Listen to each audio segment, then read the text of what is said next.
Hi, my name's Elijah, and welcome to my podcast, Songwriting for Songwriters. This week, my special guest is Robb.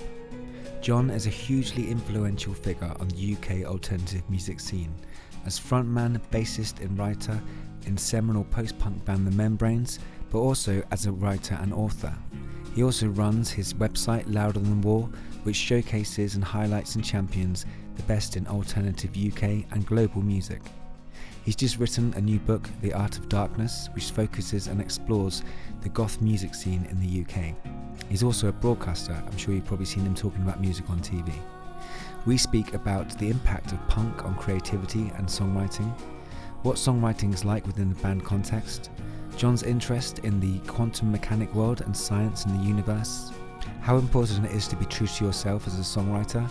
We look at Manchester and its impact on the UK music scene, and then we have a talk about his book, The Art of Darkness. So please subscribe to this podcast, follow, like, share, check out Robb's social media, and check out his music in The Membranes, and find yourself a copy of his book, The Art of Darkness. Thanks for being here.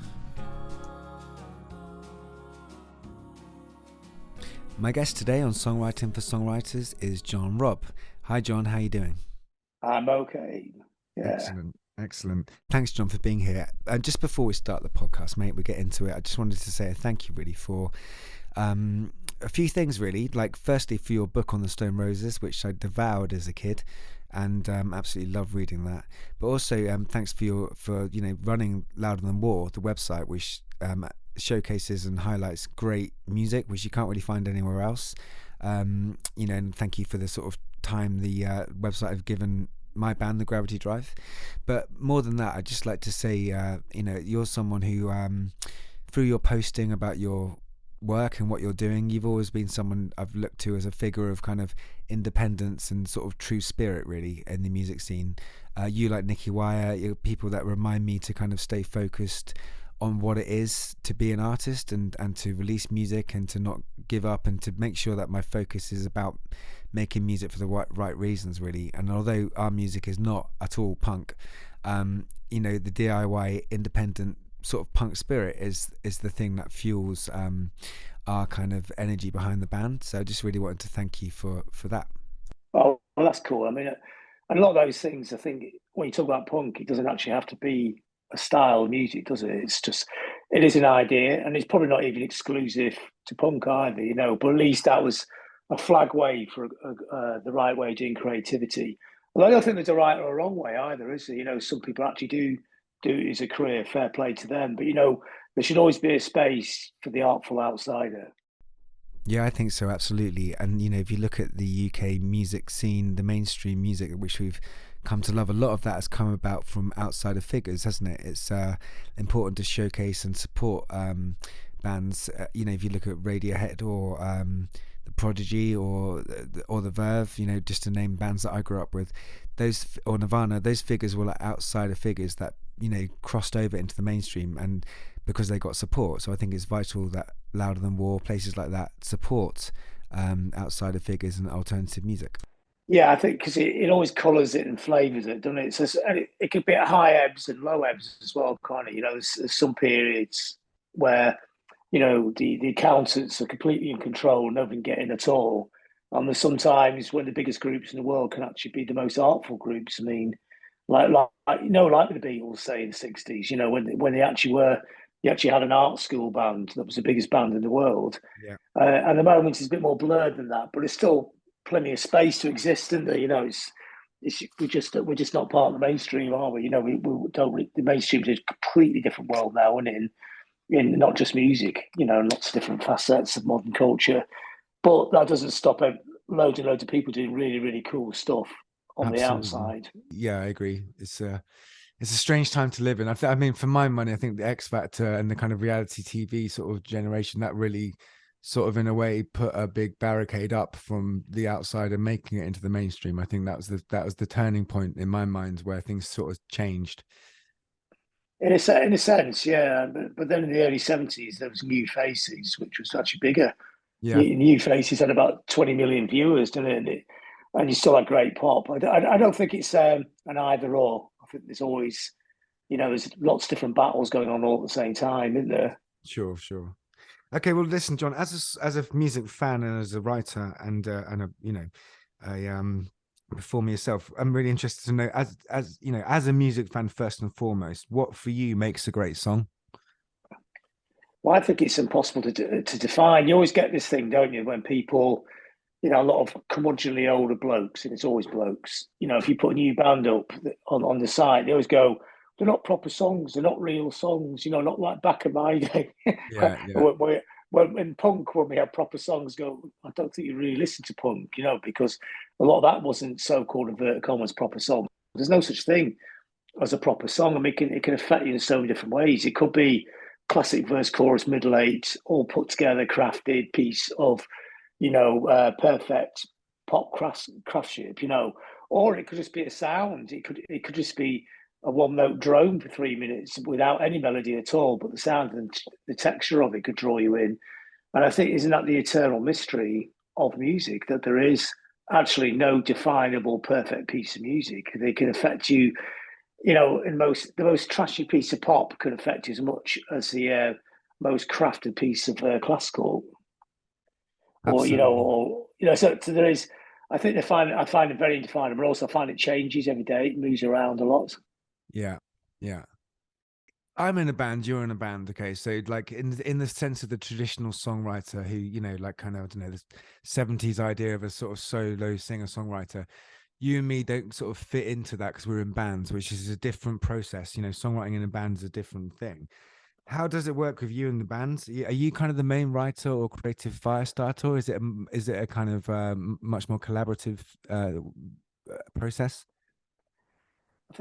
Yeah, I suppose mostly I'll probably spark it into being, but everyone else does their things in it and takes it somewhere else. So it's I don't think there's a hit formula, but Mm.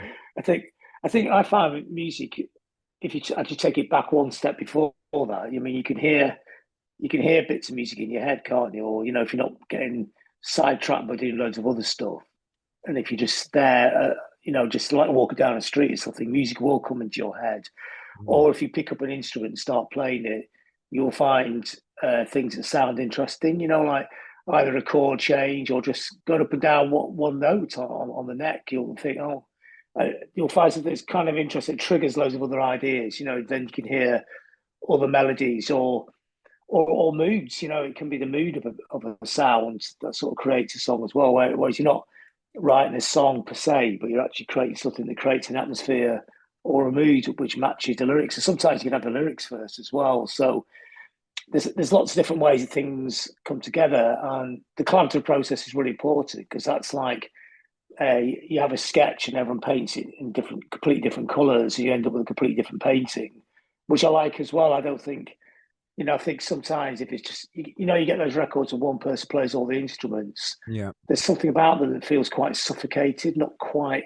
It's yeah. not being allowed to breathe because it's not like other people involved, and all those kind of bands where they had one or two songwriters in them, when they worked together, that's where the magic was, wasn't it? Yeah, yeah, absolutely.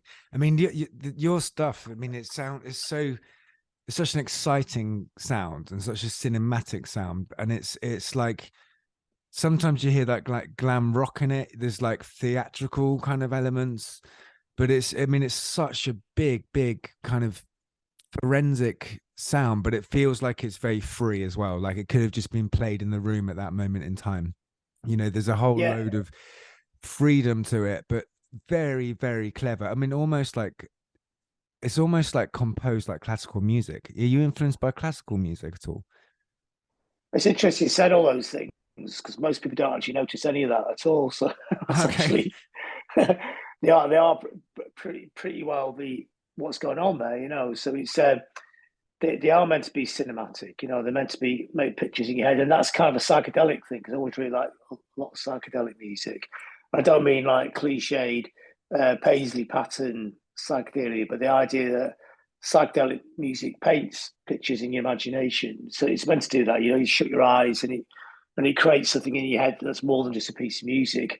And the theatricality of it was important as well because I think a lot of it is kind of 3D, 360, and it's meant to be like that. So if it's a song, if it's about a forest, you're meant to shut your eyes and it looks like a forest, but it feels like lots of other things as well at the same time. Yeah, no, it's interesting you mentioned glam rock there, because I grew up with glam rock. Okay. And I think most people think glam rock was just platform boots, but there's a theatricality about glam rock, which is quite fascinating, and an artfulness about, especially the top end, with like Bowie or whatever. Yeah. There are songs that did make pictures. I mean, was that a 70s psychedelia without the hallucinogenic drugs? It could Yeah. well be, couldn't it? And yes, I think all those things are entangled. But I also like the live edge when something's recorded in a room with people playing together at the same time. Yeah. And and sometimes we use clip tracks, but I try to avoid them because I like the ebb and flow when things Yeah. speed up and slow down. Yeah. When people go into a chorus, it kind of tugs into the chorus because people get excited Yeah. because it's a chorus, and I think actually that's quite good, isn't it? That everyone should get excited at the same time. Yeah, Absolutely. Yeah. I mean, it's like, as you know, like there's that feeling in a band, and unless you've been in a band, it's still for me the most exciting thing. As a kid from 13 to now, it's still exciting to get in a room and play, and to have those kind of as a group, as a collective of people, to kind of know where you're going, even though you don't talk about it. There's those things which happen, which are are magical. It's communication through music. Non-verbal communication through music is an incredibly satisfying and exciting thing to be involved with. yeah. I think that's the other thing about music, isn't it? It is actually an unspoken language, isn't it? It says the things that you can't say or can't articulate in lots of ways. I mean, even because maybe nobody's invented the words yet that can say those things. Like uh, yeah, the Inuits don't they have like 200 words for snow, Do they? something, Beautiful. Yeah, yeah, which is quite amazing, isn't it? And I also like the idea that there's more than five senses, and we're puny humans can only do five senses, but like a bat has a sense with echolocation, that has another sense, and Yeah. I was reading about this the other day somewhere. And there's hundreds of different senses. In the universe. There's whole things you think I don't even understand what that is. There's other ways of relating to your environment that we Mm. just don't have. Like so we could look at an amoeba and think that only reacts with electronic signals and that's its sense of sense. But a higher being will look at us and go, God, is that all they've got? Yeah. Yeah. That's really So, interesting, actually. but maybe music taps into ones that we can't tap into, because it is a powerful thing. Scientifically it goes, look at vibrations, and Mm. that's kind of the base of what it is of sound. But then I got really into that thing 2 albums ago, that the hum of the universe, which was one of the songs on the album, and the universe resonates in the key of B minor, Yeah. 14 steps down. I thought, wow, what an amazing concept that is. Yeah. And the idea, that eternal hum, and the Yeah. hum of meditation, and the om, and maybe the om is tuning into the universe, and maybe all great music somehow tunes into the universe. And that's what everybody tries to do in music, whether they're Mr. Blobby or Sono. Yeah, I love that, man. I mean, yeah, I agree with a lot of what you're saying there, and I'm someone who meditates daily. And for me, 'cause, I hear a lot of music in my head, which is, sort of seems to come from somewhere else, like you've just explained. It sort of finds like it's a kind of forming thing that as I'm walking down the street, there's a piece of music playing, and it sort of forms with orchestration or different things. And I can never those things I can't catch necessarily because they're just fleeting moments. But you've spoken about experiencing that as well. I was going to ask you about the process with your relationship with the muse. Do you believe in the muse in as a form? What is your relationship like with the kind of unquantifiable inspiration that is easy to call the muse? I like that Tom Waits idea that the songs are just floating around your head. You just have to pluck them out. I mean, but then maybe that goes back into that idea of the eternal arm of the universe, and that you just sort of tune in and tune out of it. And if you're not too distracted, you can tune into it. And maybe it's your interpretation of that, and it does sound incredibly pretentious for something that's just pop music, but then pop Yeah, music is a very high art form at the same I agree. time, isn't it? Yeah. As higher art form as, say, classical, whatever. They're all bits of music. They could be as I mean, the greatest thing about pop music is that anybody can tune in, Yeah. and it's complex, but it's so simple that anybody can do it, and that's great because not anybody could be a sculptor or a great painter. You could sculpt or paint in a punk rock kind of way. You make your own things. Yeah. In sense of music, you can actually make quite a sophisticated piece of music, even if you've got very rudimentary skills, especially these days of technology. In fact, the only skill you actually really need is your imagination and your Yeah. instinct and surrendering to the void. Surrender to the, yeah, that's it, man.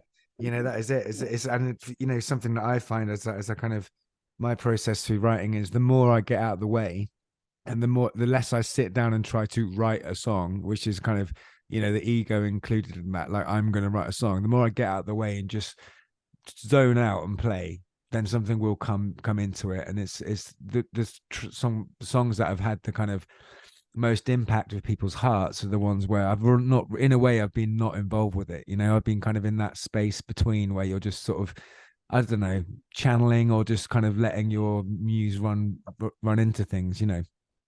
Yeah, I think it's really important. I think also there's a sense of discipline as well, isn't there? It's if you sit down for an hour and it's not very inspiring, at some point something will happen. Yeah, absolutely. You'll tune into that place. And also the other thing is that even an average idea, if you return to it a year later, could become a very good idea. Maybe the door did open slightly, but you didn't see it at that time. So and to record most of the stuff you do, document it, I think is quite important, because you just go back to it at some point, and then it starts to work. And I think part of the process, I mean, it's quite hard. It's not hard work, but to get to that point in time where you get the idea is quite important. Yeah. But then also to finish the idea off, that's key as well, isn't it? But I think now, because the technology is so much easier to do, I mean, in the old days, you'd have to go and find your tape recorder. I think, oh no, I've got no cassettes, and then a cassette. But now you just get your phone out and go garage bands, and you can actually pretty well write a song, with a rough idea of all the other parts of it. Maybe there's too much technology and there's less space for collaboration, because. But they were saying that, I was reading that the other day when there was a piece somewhere about that, the death of bands. There was less bands in the charts. I don't think they actually looked at the charts properly. They're just trying to make some kind of case, that this is the era of the solo musician, because you can do so much on your own. But then a lot of these people in the pop charts, who are solo, have teams of songwriters. So it's just a different configuration of a band, and it's 20 people writing a song. Yeah. And then you look at the ARM charts, and it's full of bands anyway, so I don't really know what they were going on about, because the singles chart and the ARMS chart are almost like two completely different worlds now. There's hardly any crossover between the two. Yeah, I think there seems to be like an increase in bands, actually. Because I mean, I think I read that article, but it's quite refreshing at the moment. It seems like, I think probably post sort of lockdown, I think actually what I've got an 18-year-old daughter, and she's a filmmaker and a writer, and I think the next 5 to 10 years of creativity from that generation are going to be absolutely fascinating, because they're the first generation in a long time where life was shut down. Something, was kind of imposed on them for their own safety or whatever way you want to think about it. But that generation from sort of 14 to like 18, who couldn't see their friends, didn't get the school grades or whatever because they couldn't do the test. I'm fascinated to hear what that generation come up with, because, not since really, like, maybe even, I don't know, Vietnam or something, there's not been such a big thing happen to everybody, not just a section of society, to everybody. So I think that's going to be a really interesting generation. And I've read somewhere Youth actually mentioning that when things opened up again, that he'd noticed there was some real sense of freedom and sort of a hedonistic kind of freedom going on in sort of some of the gigs he'd gone to in London. So I think it's going to be an interesting time ahead for bands and artists. Yeah, and I think also as soon as people put gateposts and things, they become instantly untrue, don't they? So there's more music getting made. I mean, part of the problem nowadays, there is more music getting made, and it's harder for people to get heard just because of the sheer volume of stuff. I mean, it's great that there's a space for people to be creative, but I wonder if there should be sort of a, it's great you could be creative, but do you have to share it with everybody? But then is that true of all of us?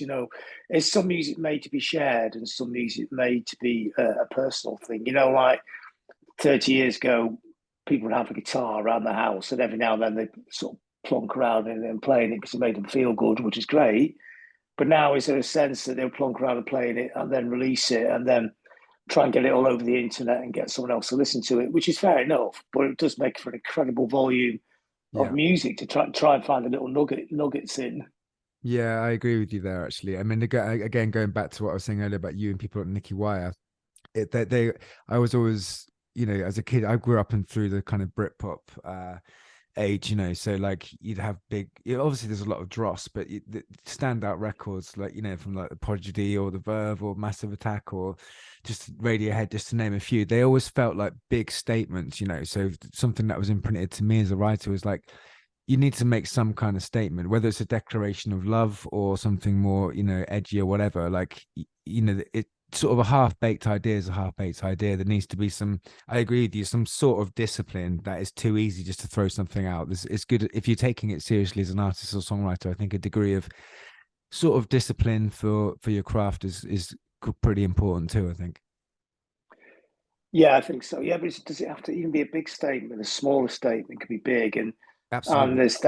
there's a magic in the mundane as well. So you get a whole raft of bands, which British bands are really good at this thing about writing about walking down the street, going to the local shop, and going home again Yeah.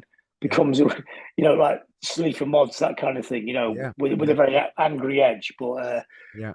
but the mundanity of life exaggerated could become quite fascinating as well, can't it? I definitely think, yeah. I mean, I mean, you hear that in the Beatles, don't you? Right the way through punk and, into Oasis and things like that is like the everyday sort of Britishness, which is like, sort of half crap and half brilliant mixed in a soup of sort of nature and kind of city life and industrial and all sorts.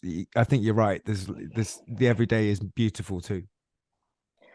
Yeah, I think so. Yeah, and it's just the thing. I mean, Americans don't really do that for this kind of thing, but we do, and we do it very well. That rainy day, grey thing in it, but finding it quite magical is a very British trait, isn't it? Absolutely. I mean, it's one of those things you hear Noel talk about a lot is like the staring out the window thing. And, you can, I mean, thank God he did stare out the window in the sort of rainy Manchester, because it's, those anthemic songs and just that connection to that, just being on your own in the bedroom is fundamentally important. Let me ask you another It's question, actually. it's interesting actually because Go on. the fact that people did do the magic of the mundane in Manchester in the post punk period Yeah. ends up making the city completely not mundane at all. Yeah. So the city becomes really empowered by it and starts to look like Los Angeles. Yeah. Yeah. That's hilarious. I mean, what an impact that place has had. It's just, unbelievable, really. Well, I said, man, I was thinking that that the hacienda, which is not here anymore, Yeah. the whole city looks like the hacienda now. So it's become Yeah. the post-industrial city became the post-punk city. But that, I mean, that's the thing, is it's so important. People like characters like Tony Wilson and, just, just people's, I guess they're like the post-punk age of just doing something, putting something on, making something happen, signing a contract in blood, whatever just, I don't know, it just feels, that was such an important period just to kind of, how you, I mean, you were with punk, that scene, how did that impact you as a person and as a writer? Well, it's really empowering. I mean, nobody I knew had any idea that they could be in a band. I didn't know anybody could play guitar, or there was nobody. I mean, there was a school choir, Yeah. and there was no musical instruments. And then punk came along, and everyone was trying to be in a band. It was quite amazing the impact it had, Yeah. even though nobody had any idea of how to do it. Uh, You uh, know, I mean, the first gig we played, we had all the machine heads in a row. We thought that's how you tuned up. We didn't realise there was notes or chords or anything. And we played a gig through amps. I'd never played an amps before. And that wow. was the naivety of punk. It wasn't like, I think on either side of punk, people would learn loads of cover versions and learn how to do it all properly. Yeah. But in the punk period, everyone just went and did it, which is great. It's a beautiful idea, but it's not a great way of trying to get a career in music because you never learn how to do it properly. Sure, sure, sure, sure. But I mean, that doing it thing is. I was out running a showcase the other night, actually, and this girl, friend of mine who's she's bipolar, actually, bless her, and she was on a bit of a kind of hyper moment, and came in and just sort of said to me, "Can you play just play guitar, just drone it, and I just need to do this poetry." and it was electric. You just needed to come and do this thing to express something. And there were quite a few, I feel like songwritery kind of craftsmen in the room who were a bit shocked and affronted by this thing just happening. But for me, it was just exhilarating, this connection to just do it, just let it come out and do it. Electric kind of sensation. So I Yeah, imagine I love that kind of thing. It's really great, isn't it? it's powerful, man, really powerful. And it reminded me just to be like, okay, you might be, you might think you're a writer or whatever, but don't forget that kind of connection to just the spontaneity of the moment. Just that's equally powerful as the craftsmanship of it all. All the moments are spontaneous, aren't they? So even when you write a song in the first place, it's a spontaneous moment. Absolutely, absolutely. Yeah, so it's either you either do it in public or you do it not in public. Yeah. That's true. Yeah, that's true. So I mean, I've read a lot of interviews with you, and the Dark Matter, Dark Energy album seems to have come from some kind of concept about the universe and your conversations with scientists, which is really interesting to me. How important is you're a writer as well, so I mean, how important is reading to you as a writer and as a musician and songwriter, and the kind of outside information like science? I mean, it's how important is that other kind of information to you as a writer? It's really important. I mean, it's I like ideas as well, and also stretching the fabric's good as well. But it's the idea. I mean, it's the other way around. What we talked about a minute ago, the magic of the mundane. There's also magic in the unimaginable as well, and Yeah, the that you could actually compress the whole of the universe into one song is quite an interesting idea, really, isn't it?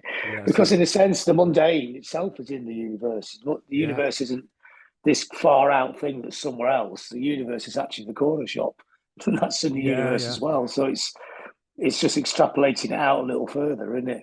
And I mean, those ideas that the universe is so mind-boggling as well. They are psychedelic in a sense because they really spin your head around, you know. Absolutely. I mean, So those it's are the kind of ideas you sort of come up with when you're mundanely looking out a window, don't you? As a kid, you had little thoughts like that. It's just so interesting that you kind of, went there with an album, and it's such a great album, and but it's a big mission. It's a big mission, but you succeeded in sonically. For me, it was, it was a beautiful piece of work. oh, thanks. I mean, the idea of the music was actually trying to capture what your head felt like when one of these scientists was talking about the concept of the universe. You know that thing when your mind opens up and you think, yeah, I'm going to go with this. You know, and the ideas are so far out that they do give. They must tap into the same part of your brain that psychedelics do. I think. Yeah, I mean, you can't get any more weirder than the universe. You know, and the further you get towards the edges of knowledge or the edges of existence, the weirder it gets. You know, there's no time doesn't exist. It goes on forever. The idea that there is no edge, you know, or the that well, there's no edge to space. Space is eternal, and the universe just fills up a little bit of space. You know, and there's a trillions and trillions of universes going on forever. And when you get to those kind of ideas, and your head's going sort of spinning around, that's a good place to be yeah, creatively. yeah, Yeah. yeah. Absolutely. You gave a TED talk about reclaiming rock and roll, which was a um, brilliant 15-minute or so YouTube clip, which anyone who's listened to this podcast should go and check out, because it's a real kind of um empowering thing to listen to, actually, and a bit of a kind of reminder of the power of rock and roll. Do you think that still exists, that kind of rock and roll still has a place in this kind of world we're living in at the moment? Yeah, of course. Yeah. I mean, it didn't really have a place at the time, you know. I mean, people have this idea that the post punk period, that was, the dominating culture, but it wasn't at all. You know, the charts still full of like really big bands like they always are, but there's always like a little space for all the people doing the other stuff. You know, it's the same then, it's the same now. You know, in fact, maybe now it's even better supported because Yeah, there's more different medias that you can actually exist in. You know, so yeah, it wasn't like, when we were 18, it was a dominant culture. It was a fringe culture then, and it's a fringe culture now. yeah, And every now and then, some of the ideas cross into the mainstream, or some of those. Yeah. thousands do cross into mainstream. I was thinking that the other day about Noel Gallagher in a sense. Was he actually, because he did that really weird playlist on Spotify full of like very left field post punk stuff, and I was Yeah. thinking, actually, Noel Gallagher, he's just, of course, he's a songwriter, but he's actually a post punk kid Yeah. who's worked out how to make these huge anthems. Yeah. So he, in a sense, he actually is from the underground. No, nobody actually thinks this, but he actually probably is. He comes from that world, but he worked out to be the biggest pop star Britain in the 80s or whatever, 90s, whatever. But it's very much couched in the ideas of post punk, in a very odd way, in a very fringes of post punk.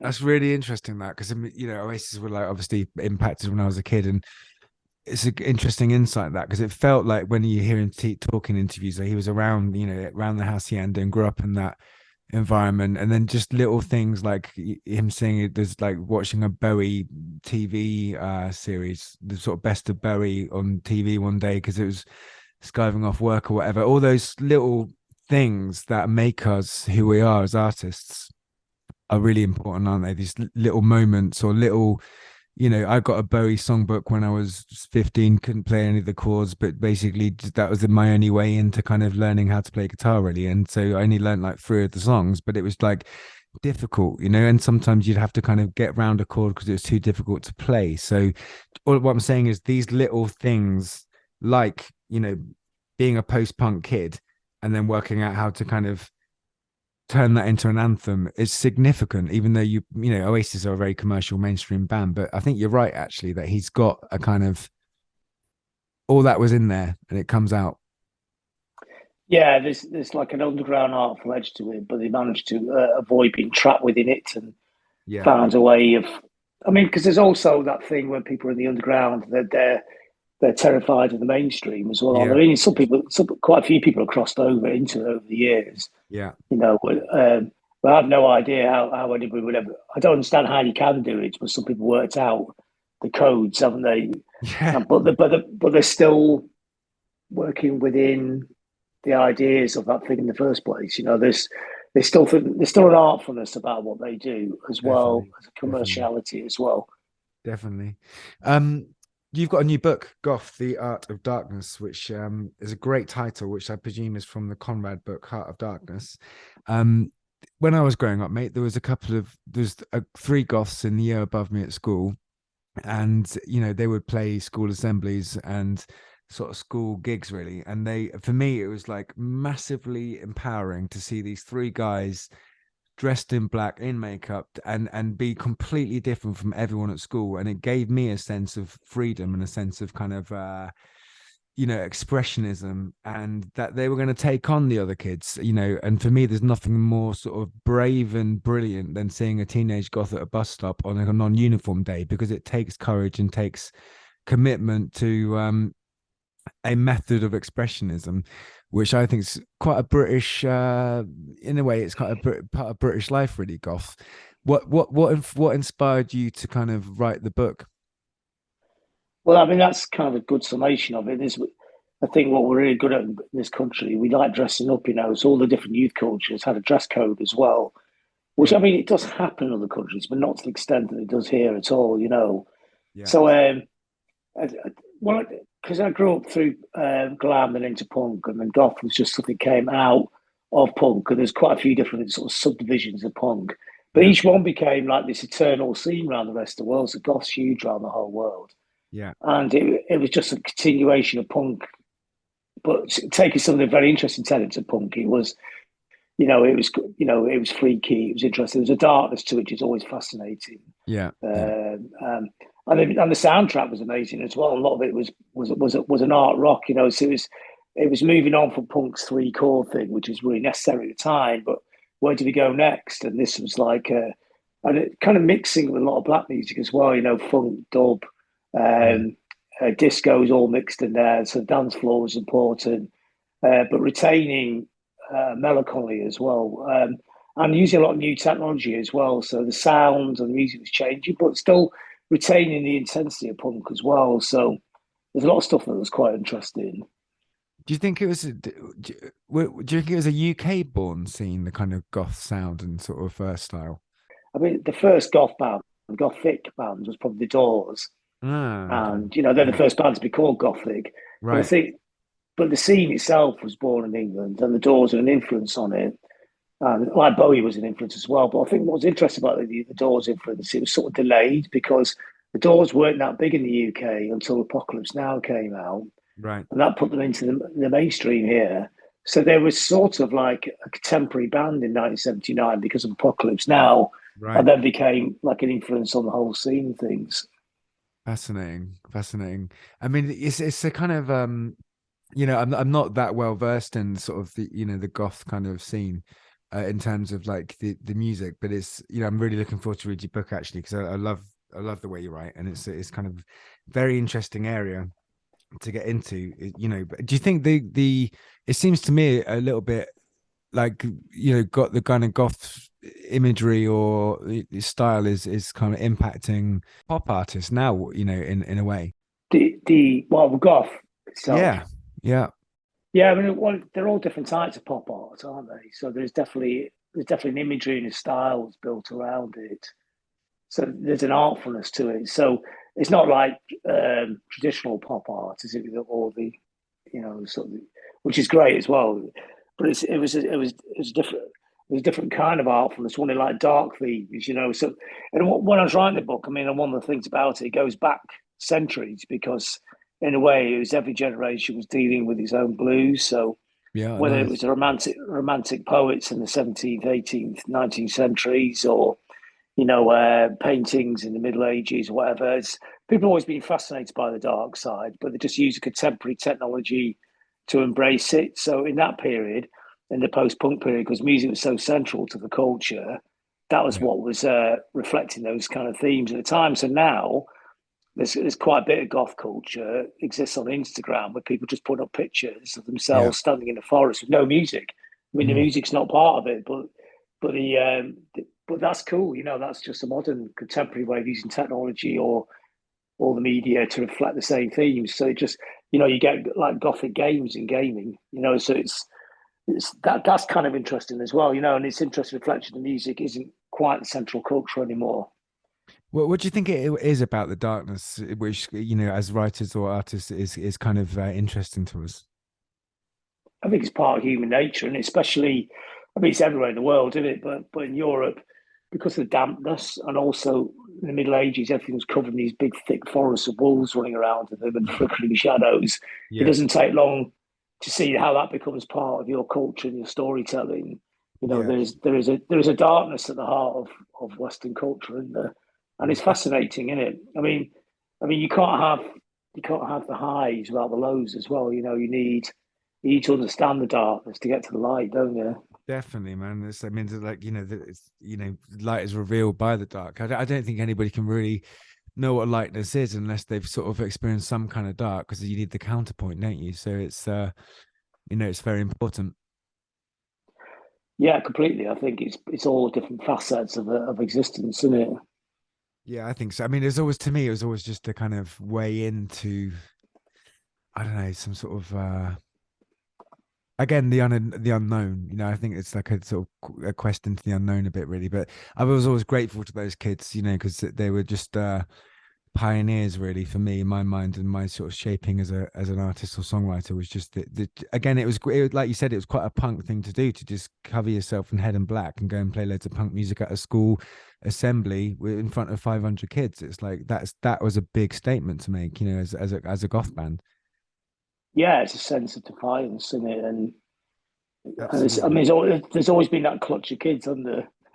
There has, yeah, absolutely, yeah, and it's really great actually that, yeah. I mean, I'm sure the book is as they always are, that you write are expansive and historical and forensic and interesting, and but it's great to have a book which come out, which kind of talks about that bunch of kids, because it's important that they can kind of get a book about them. I think when you announced it, I was like, brilliant, what a great thing to write about. It's a really interesting area to to go into.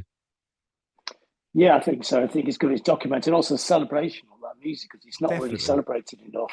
Yeah. Yeah. Yeah. Let me ask you a couple more questions, John. Louder Than War, the name. of the website and the blog and everything. Did that come from? I've always wanted to ask you this. Did that come from Fidel Castro talking to the Manics about their gig being louder than war when they played Cuba?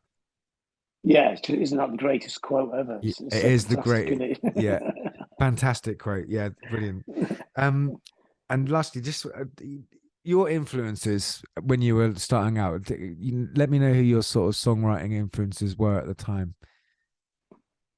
Well, I guess it would be going through glam rock and into punk and into post punk, and it's part of that mix of things. But you always have little journeys to the side as well, you know. And as time goes on, you just hear more and more stuff, don't you? So you just embrace more things. Because I mean, when you're younger, because you've heard less stuff, you've just got a smaller palette Yeah. to work from, haven't you?